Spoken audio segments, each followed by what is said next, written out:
Don't make me kill you. I shall bathe in your blood.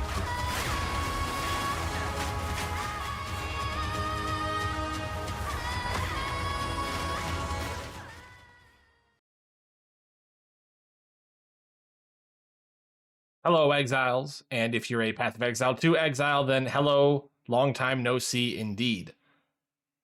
Path of Exile 2 is upon us with another big update, and this one is a doozy. There is a number of things wrong with the endgame, and just the game in general right now. That's very understandable for something in beta, but when you compare it to Path of Exile 1, there is something to be desired. And finally, we are getting the things that are going to really push the game forward, not just to fix problems that we have, but to prevent problems in the future. Going for the whole reveal through the 0.2.0 patch update, I've narrowed in 3 things specifically that I want to talk about that should get you excited if you're not already. And without further ado, let's get right into it, because honestly, I'm excited to talk about this stuff. First and foremost, probably the most significant part of the update.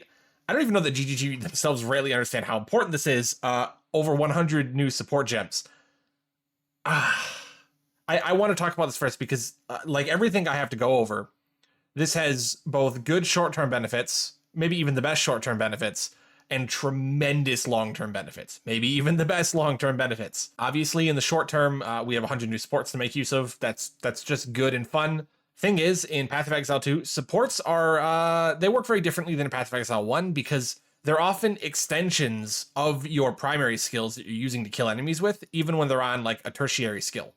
And that's an important distinction because they're less necessarily about making the skill they're supporting better as they are about feeding into that combo and making your primary gambit just really crush things super hard. You want to set up your secondary, or rather your tertiary skills, to do things like generate charges, break armor, pin, electrocute, build up stun, whatever. Just anything that benefits your primary cans of whoop ass to really knock the boss out as quickly as possible. A great example of this is like the quarterstaff suite of skills. You have, Tempest Flurry or Ice Strike, the 2 really fast ones. You combine that with the Bell, and you have this really great generic engine for just destroying a tough enemy very quickly. And you want to synergize your skills to make it so that when that combo goes off, it's as effective as possible. So you have things like Charged Staff, which will add a projectile wave to your attacks as well that has a separate hit that makes the Bell trigger faster. And then in order to make that effective, you need to also be generating power charges, so you have another skill for that. So you set up all your other skills for maximizing that combo when it goes off, and then it's often to the point where a single Bell can like outright delete a map boss, oftentimes stunning it nearly instantly over the process and just making it a very swift clean kill. Often making it a very swift, clean kill. Why is this so important though? Well, with so much reliance on propping up our strongest skills, a lot of build expression comes from how we support things, that choice that you make. So obviously having more supports to choose from is good. Thing is, it really does go a lot deeper than even that because PoE 2 has like a socket inflation problem that PoE 1 doesn't have. You have a limited amount of gems that can go up to a 4-link, up to a 3-link, you can maybe have 2 6-links. In Path of Exile 2, everything can have sockets. And you kind of have to give players good options, otherwise the mana cost keeps going up, but you're not getting anything out of it. So now people don't even want a 6-link on their skill. And that's really not something they should, I think, lean into. I think you should always be able to find something to do to make your skills synergize better with each other.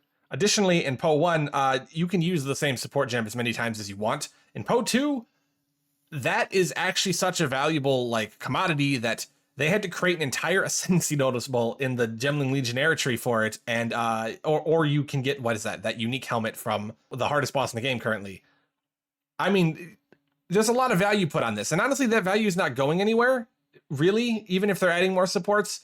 Being able to put the strongest numerical damage support on 2 skills is always going to be top tier in terms of maybe adding damage to a build in a very sneaky way that's undervalued by most players. But then even further, in certain situations, such as with, say, minion builds, where you have a lot of damage sources that are all majorly contributing, this starts to become a major problem.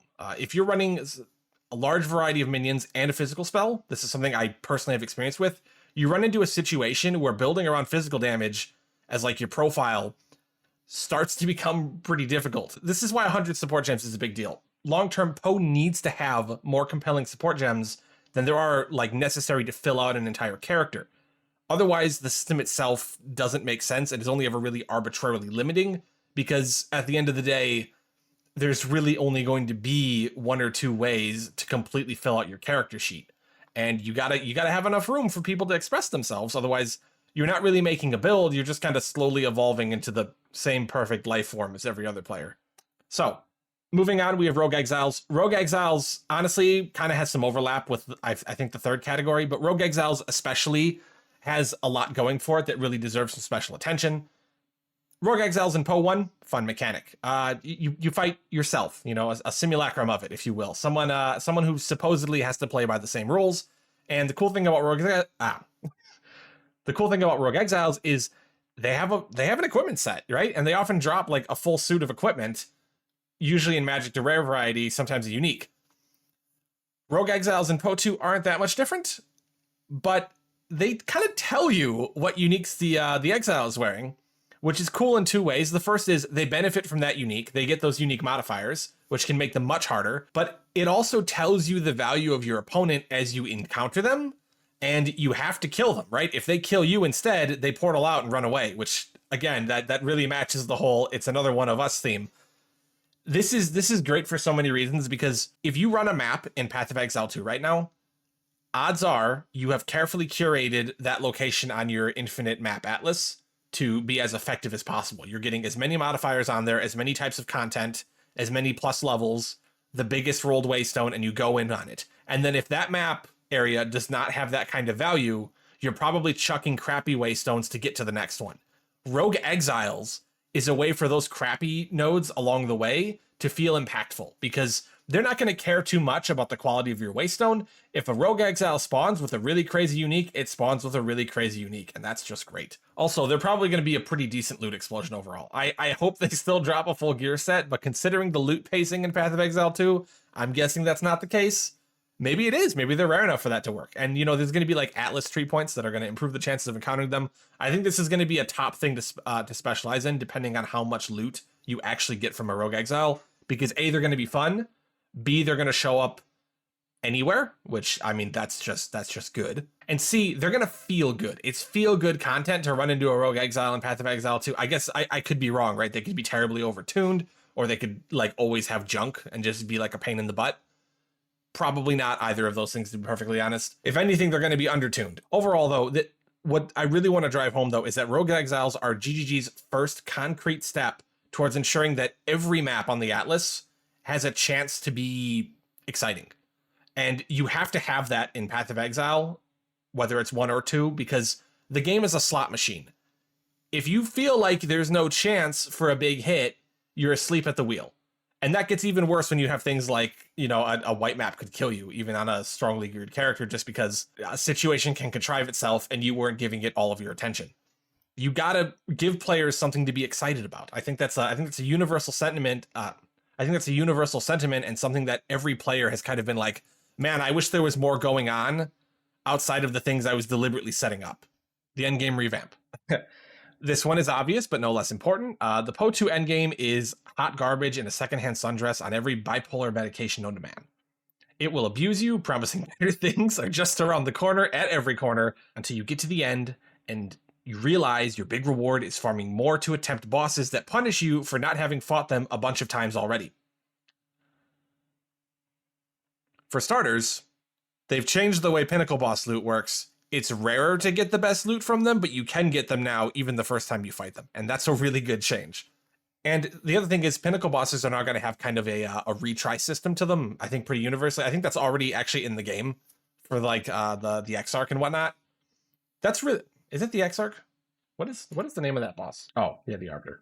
Now, all of the Pinnacles, I believe, all of them at least, for 0.2, are going to have the Exarch, the Arbiter's respawn system, where you get some respawns at checkpoint inside the map to kind of counteract the punishing nature of the game.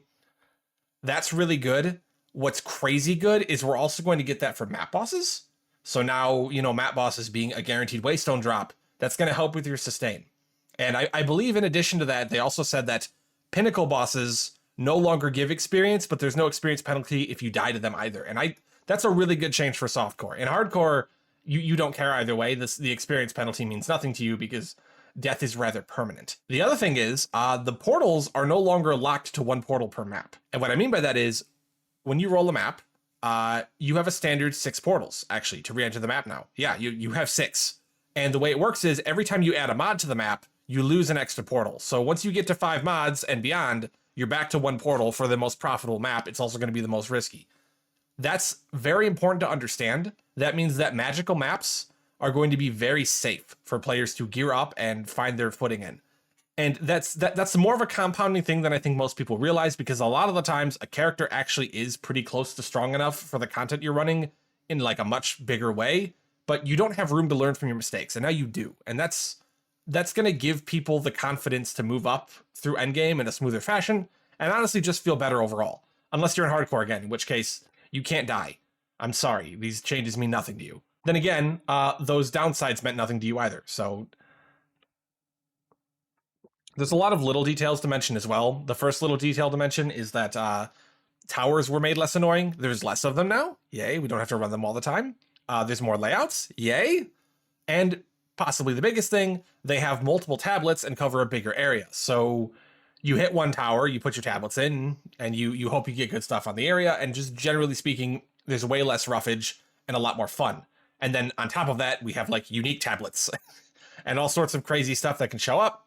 And in the range of those towers, you might find unique maps that give you even more endgame. In fact, the most important kind of endgame, because one big problem with Path of Exile 2 right now is that everything that you do in the endgame is generally farmed for. The one exception, I say with great love in my heart, is Expedition, where it's just kind of a random chance that you get the boss in a logbook. I like that. I like random chance for a big encounter. I really, really like the Essence one, which apparently, you know, you get to choose how difficult it is. I get the feeling that's going to be the new hardest encounter in the game. If you juice the hell out of it hard enough, it's not only going to be very profitable, it's probably going to be the hardest thing you can do. Speaking of which, everything has been kind of buffed in that regard. Okay, I say everything. I don't think Breach or Delirium have been buffed in that regard, but say Essences. Essences you can throw Val Orbs at now. And you're probably like, yeah, but is that really that good? It is, because now every essence you find has a chance to be a greater. It also has a chance to be upgraded to a unique essence, which does crazy things for the mods you roll on an item. And that synergizes with corruption on the map, which now gives you a new boss, right? You get to the heart of it and you kill all the rare mobs, and then a special Beyond boss from Poe 1 shows up and tries to clap your cheeks, and you're like, no, I'm going to kill you, and you kill him. And honestly, that alone kind of feeds back into the previous point of just another interesting encounter to find on the map. This is going to be a very repeatable one. And this whole system kind of ties into the finding of fracturing orbs. And this, just the fact that fracturing orbs are back is a massive bonus for the game. Because currently I find chaos orbs to be very lame in Path of Exile 2. If I can fracture a mob, chaos orbs are crack. They're straight crack, man. I am deleting mods, adding mods, constantly trying to make an item better, because I know it has the one mod I really care about on that item locked in, and that's fantastic. And the best part is, you know, these things are coming in, and suddenly you have a reason to enter a map other than it has, you know, Breach, Expedition, or Ritual, or it's a fortress. That alone, again, it's going to make the Atlas feel much more alive and give you much more reasons to do things.